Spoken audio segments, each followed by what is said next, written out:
Right, let's get our mic on so we can at least do this somewhat professionally while being in a car park up at the retail park on a Sunday where it's very busy and we have a car to our left and our right, so they might come back during this, and if so I might just stop talking.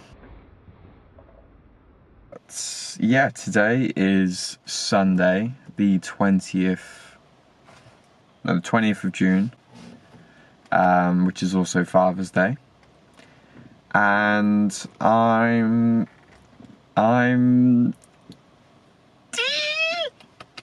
yesterday I did my first endurance race. I did it in my uncle's mate's kart. The other two drivers was my uncle and his mate. And so good! I'm buzzing! About a week ago he messaged me asking if I wanted to drive in the endurance race. You know, I didn't know that the race was coming up. He was just completely out of the blue. He was like, do you wanna have a seat in our endurance race on the 19th? And I was like, hell yeah! Like, yeah, duh!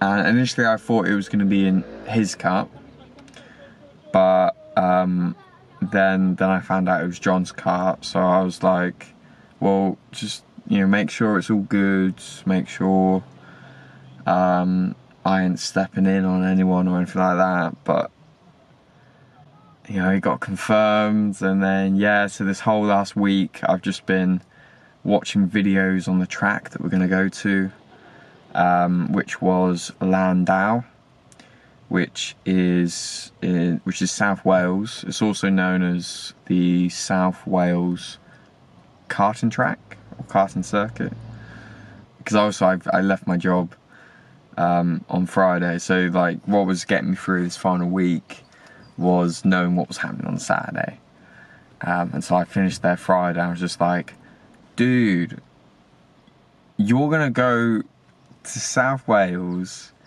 to go drive a easily 60-mile-an-hour car in an endurance race. Yeah, he's so good, so good. So yeah, right, what happened on Saturday then? What happened yesterday? So we left home at 8 o'clock, because Google was saying it would take about 2.5 hours to get there, so we wanted to leave enough time.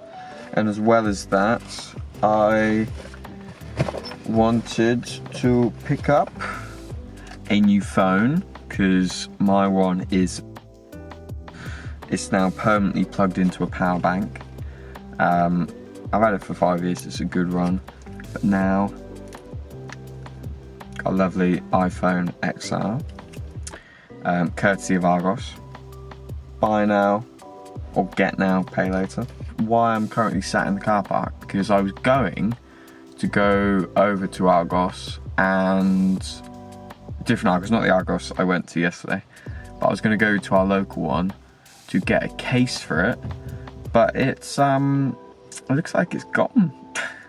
But anyway, getting besides the point. So on the way, I went to get my new phone. We got to the track at about 10 to 12, which is good because that's when the practice starts. I got there, met John, lovely old fella. Got along with him instantly, which was really nice. And yeah, so we got the car out of the trailer. We loaded up our little trolley with all the goodies, you know, the tyres and all that. And then Christian turned up, my uncle. So we went down to the paddock, got ourselves a little area set up, and then yeah, just, you know, started. I went and had a look around the track with Christian, just to get a bit of heads up as to what's what, things to avoid. There's a curb on the back end of the track, which is which can only be described as a sausage curb. And if you go on that curb, not only are you gonna feel it, but you're gonna jump, you're gonna bounce, you're gonna move off the track even more than you were when you came off the track to even get to that curb. So, you know, it's best to avoid it. Which I did for my initial practice, but I had a few little flirtatious encounters when it came to my main session in the race itself. We all had a practice each, which was 10 minutes, which is about 10 laps. Christian went first. Going into the weekend, Christian and John were uncertain about what pressures to have the back tyres, and the front tyres for that matter. I'm not going to get into all that because truthfully, not only do I not remember what we settled for, but I don't know what's good and what's bad, and I got a feel for it when I was there, but I'm not going to pretend to know what was going on. I only had my mind set on one thing, which was actually getting in the car. So while Christian and John did that, I just spent most of my time staring at the track, watching these little 6-year-olds go around the corner that's right by the paddock at blistering speeds. Next time I'll pay a bit more attention to the mechanical side of it. But yeah, so we all went out for practice. I went second. Instantly felt the speed coming out the pit lane. I mean, just that initial phase of starting it and then getting onto the track, that's the quickest I've been in the car. So that was something. And then just to feel the power underneath you. And that first initial session, I just wanted to get it round. I had to warm up the tyres a little bit because we hadn't been out for like 50 minutes or whatever. So I had to re-warm them up, so that was fun. And then I started getting into somewhat of a rhythm. I knew I'd figured out where some of the braking zones were anyway, just because you can see when you're watching them from the outside, you can see where the nose dips, where they're hard braking. And you know, there's certain corners where you could be like, right, that's where I'm going to brake then. So I had a bit of a feeling coming into it. Yeah, I had a spin. I put a bit too much faith in the steering or not enough accelerator or whatever. And yeah, about halfway through my 10-minute session, so 5 minutes in, I was knackered. Anyone please just type in, go onto YouTube, well, you're on YouTube. After this, go into the search bar and type in Llandow, which is not Lando Norris, it's not spelled like that, Llandow, Llandow karting, and just try and find an onboard where the camera's fitted to the helmet, and you'll just see how physical just one lap is. And I was feeling it immensely because you got all the bumps, you got the bumps on the track, you've got the curbs, which some of them you should ride, some of them you shouldn't. But the ones you shouldn't ride, if you go wide because you've outbraked yourself or whatever, then you're going to hit those curbs. And then you've just got your neck action going left and right. I'm feeling that today. And yeah, so after my practice, I was happy because first and foremost, I got it back to the pits. Had a good enough accounting of myself, but there was definitely a lot to work on, and there was a lot of confidence still to find in the kart, and where I can and can't push it, or where I should and shouldn't push it. So John was next to go out. He had a good practice. Again, they played with the pressures for that. And then we had a break, and then they were all trying to figure out what's happening with qualifying and what have you. We got all that sorted out, and then Christian went out first for the first hour, and then he came in, and it was my turn. And it was the best thing, the best hour I've had in my life, and the worst. And I've said that to every single person that's asked me about the weekend. And it is the only way I can explain it, because it was the best, because it was the longest session of karting I've done. It was the best because it was the quickest I've done, and you know, it's the fastest I've gone.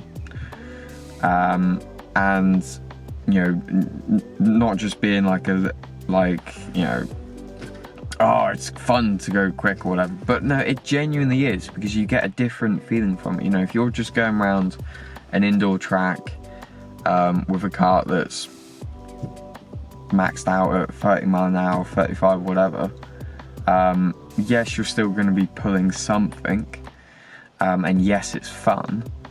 But if you upscale that, so if you're going around them same corners, but this time at 45, it's so different. It is so different, and it was something which, the physical side of it, once I'd done it, it made it so much more satisfying, because I had, you know, I put a lot into those 55 minutes. You know, after the session, you know, I'm jumping around it, but getting out of the car, I was struggling to stand up out of the car.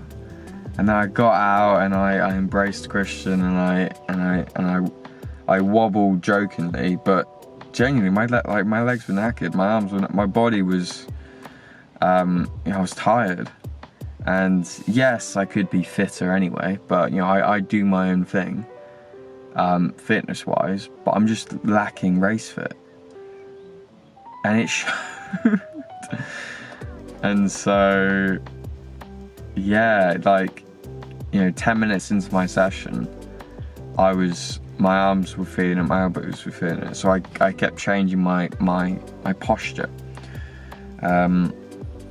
Because the seat, you know, it might be the same for everyone, but my experience with the seat, I had my elbows out to start off with, because I couldn't, because I didn't want to tuck them in, because I knew it would feel uncomfortable. So I had them out, which then affected my steering position. But then during that hour session, I tucked my elbows in, which made me feel compact, which was good. But at the same time, it was banging on the seat every now and then. But it meant that I had a bit more control over the steering. I'm really happy. I didn't get a lot of footage. I tried to get Dad to record footage, but he did more than either of us was banking on. You know, Dad was he was fueling up the kart between pit stops. He was adding weight to the kart, because we all had to be a certain weight, and because we all don't weigh the same, then we've got to accommodate that with adding weight to the kart, so we're all equal. He was sorting that out. John got him to change the tyres, he got him to change the brake pads. Dad was also, along the start finish straight, he was timing us, so he was making sure whoever was out in the car knew how long they'd been out there for. So we had 20-minute boards, we had 40-minute boards, and then as well as that, he'd have the pit box board. You know, he did a lot more than he thought he was going to. So the last thing to get him to do was to film. So I got a little bit of footage after my session of John in the car. It's obvious that it's his car because it matches his overalls. When I go next time, I'll maybe bring someone along and just be like, right, you are the footage person. You are going to record and only record. That is your job. But either that or I get a head cam or something. I don't know. We'll look into it. But yeah. The day after my best experience in the car, and I am full of excitement to go again. It's my third event of the year. I've got a month until the next round in the SRK at Wilton Mill. Between now and then, I'll go to Wilton Mill, at the very least in one of their karts, because that's what I'm going to be racing in mid-July, because I've never been to Wilton Mill, so just get a bit of heads up for that. And then it sounds like there's going to be another round at Llandow next month. If that is the case, then John, I spoke to John literally just before I recorded this, so if that round goes ahead, then it sounds like I'll be doing that as well. So I'll be having something to build off of. If I didn't have the bug before, I definitely have it now. So oh, and also so I went to see John and Christian do a 6-hour endurance event, just the two of them. I saw them do that last August at Llandow again, but I didn't get the chance to meet John because we weren't allowed in the paddock. But so I saw what colour the kart was, and as soon as I saw John's kart last year, I had the best feeling, because my favourite colour, is baby blue. And the car, as you've already seen, is baby blue. And that's what I raced yesterday. Oh my god. So yeah, I love it. Guys, if you want to do something, do it. If you don't know how to do it, break it down. I want to do racing. What's the most accessible way of me doing racing? Karting. What's the most accessible way of me doing karting? Indoor karting. I've been doing that for the last 3 or 4 years. When you do that enough, and you're not really racing people at the same level as you, with no disrespect, or with all, you know what I'm saying. When you get to a point where you're going to open sessions and you're not getting, you're not racing people, then you'll naturally start to look at championships like I did. So I'm in my first championship this year. And then how do you excel from that? Well, or how do you build off of that? Well, if your uncle literally already does it and he's got a car and he's doing endurance events, then that is a great way to get into it. But if you don't have it, then you know you can still do your own thing. So if I didn't have an uncle that was doing this, then I'd still be doing my own championship, which I'd be building off of. So do what you want to do, break it down and do it. Right, I'm going to go get a phone case because I need to look after my phone because it is beautiful. Thank you for watching, and Chris, if you're watching this from years, if you're watching this from the future,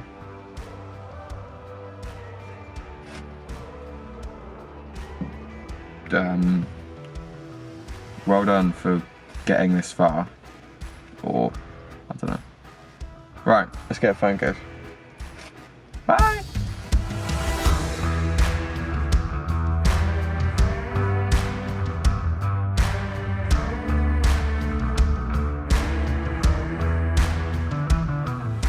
Disconnect the mic.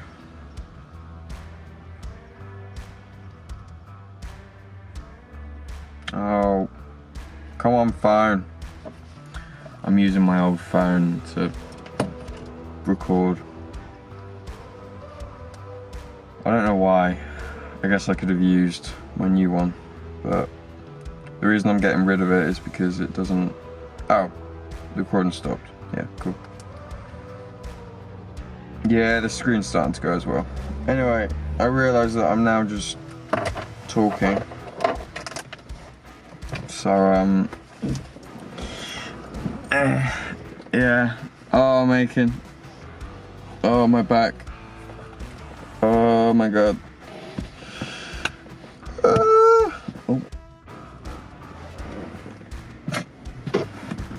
How do you... Oh no. How do you, oh. I can do this. That pushes out. Oh no, it pushes in.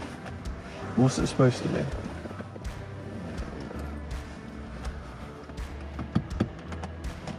that right? Ah! Oh, pushing. There we go. Oh, this content. This is who I am. This is the point of the channel. For it just to be real and open. And it's for me to look back on and see how much of a great guy I was. Right, okay. Let's actually stop the video now because